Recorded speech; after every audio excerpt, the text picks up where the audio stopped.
We have had a wetter and cooler than normal first half of the year.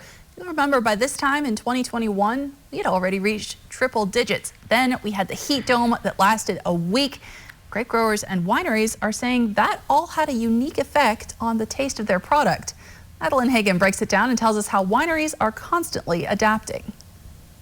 In 2021, 179,600 tons of grapes were harvested throughout Washington, a smaller than usual harvest that overcame record-breaking heat. Well, last year was panic, yes, because I'd never experienced that type of heat. Dick Boucher of Boucher Vineyards in Grandview also manages different vineyards like this one on Red Mountain. He grew up on orchards but has found a love for the vino. I love the challenge of growing grapes. He says in 2020, growers and winemakers across the Pacific Northwest dealt with smoke.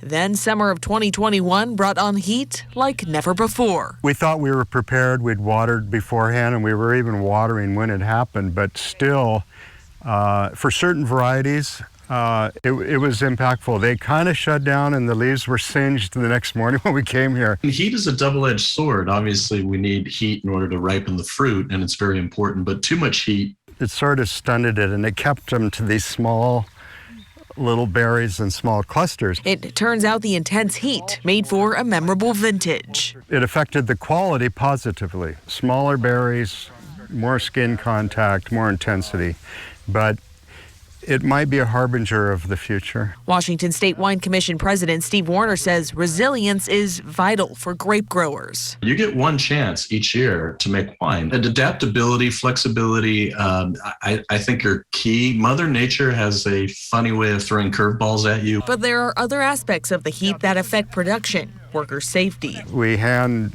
prune and we hand thin and we hand leaf strip and then we pick by hand. We'd get up at daybreak and we'd have to quit by 11 almost. You just couldn't be in these vineyards. As for 2022, Boucher says they're running behind. Pick your poison. Do you want to be a heat stroke or do you want to freeze? And a little heat would be nice. But like most growers, Boucher has faith that everything will work itself out and the end result will be worth the effort. Every year is different and you have to kind of outsmart Mother Nature. For KVUE Local News, I'm Madeleine Hagen.